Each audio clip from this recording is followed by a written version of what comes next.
Alright, what's going on, you guys? In this video, we're going to be talking about the 1980 Mr. Olympia competition held in Sydney, Australia, and the controversy surrounding that Olympia. The 1980 Olympia goes down as one of the most infamous competitions of all time because of the many circumstances surrounding it that made it very controversial. So the main reason it was controversial had to do with Arnold Schwarzenegger making his comeback that year. He had retired in 1975, 5 years prior to this Olympia. Then he came back and ended up winning that year.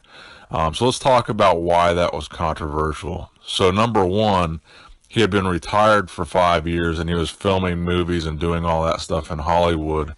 But also, he was actually promoting the Olympia from 1976 to 1979. Him and Jim Lorimer were working together as co-promoters of the show in Columbus, Ohio.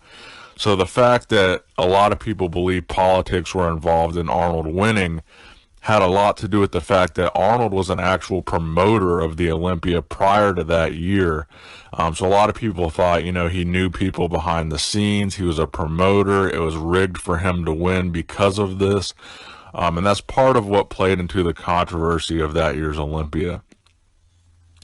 So also, at the time, he was currently filming for Conan the Barbarian. And apparently he claimed he only trained for 8 weeks for that year's Olympia.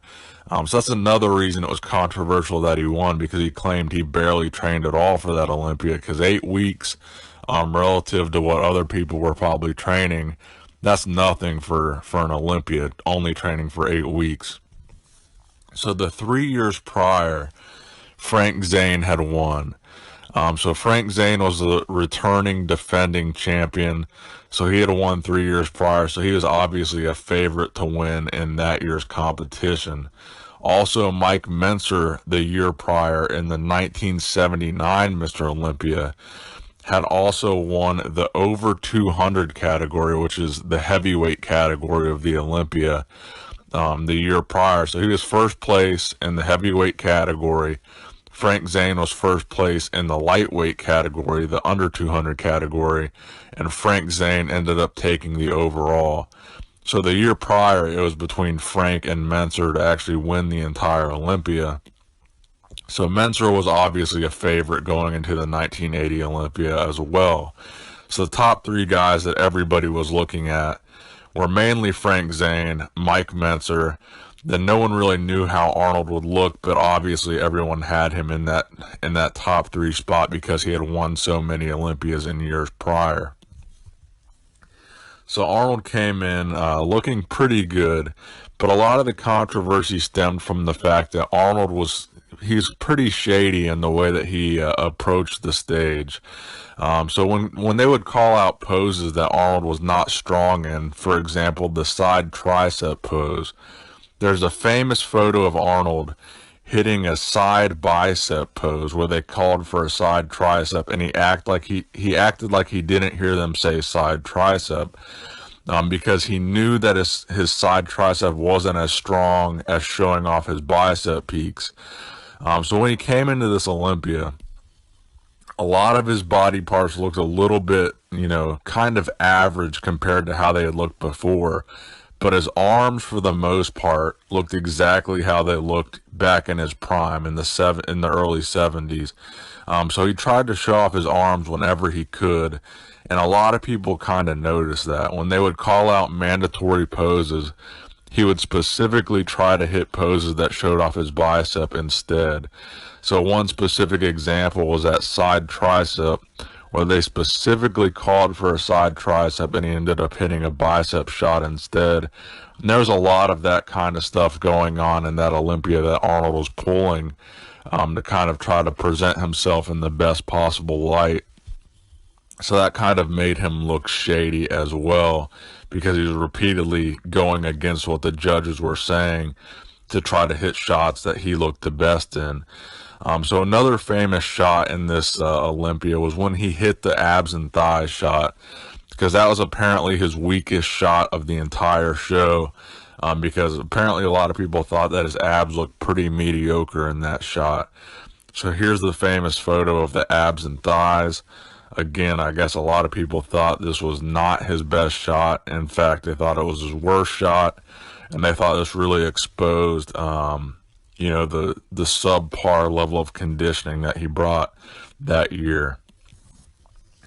So here's what the top 6 was. So Arnold placed first, Chris Dickerson placed second, Frank Zane placed third, Boyer Coe placed fourth, and Boyer Coe, this was arguably Boyer Coe's best year ever in terms of conditioning and size. He looked really good this year.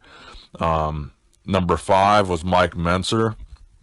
So a lot of people said that 4 and 5 were actually a tie between Boyer Coe and Mike. So 4th place was a tie between Boyer and Mike ended up in the 5th place spot.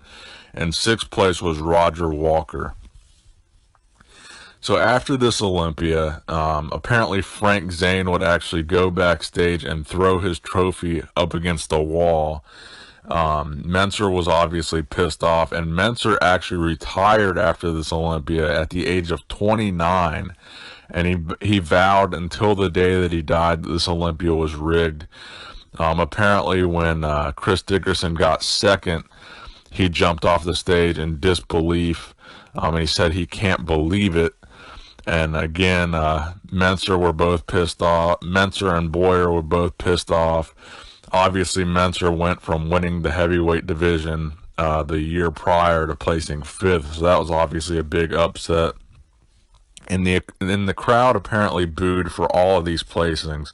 When Arnold won, they booed. When Mentzer got 5th, they booed, and when Frank got 3rd, they booed. So obviously, the audience was not happy with this result either.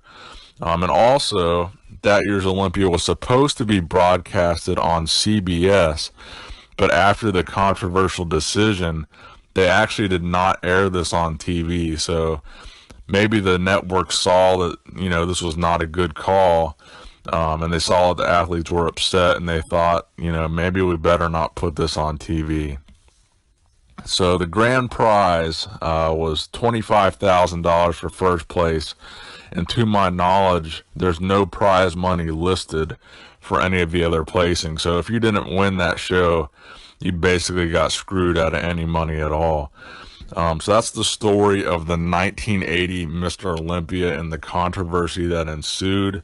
It eventually led to Mike Mentzer retiring, like I said, a year later, which is probably the biggest controversial aspect of that year's Olympia, because Mike Mentzer arguably had a tremendous amount of potential at age 29, and that was probably way too young for him to retire. He could have gone on to do some great things in bodybuilding. So that's the story of the 1980 Mr. Olympia controversy.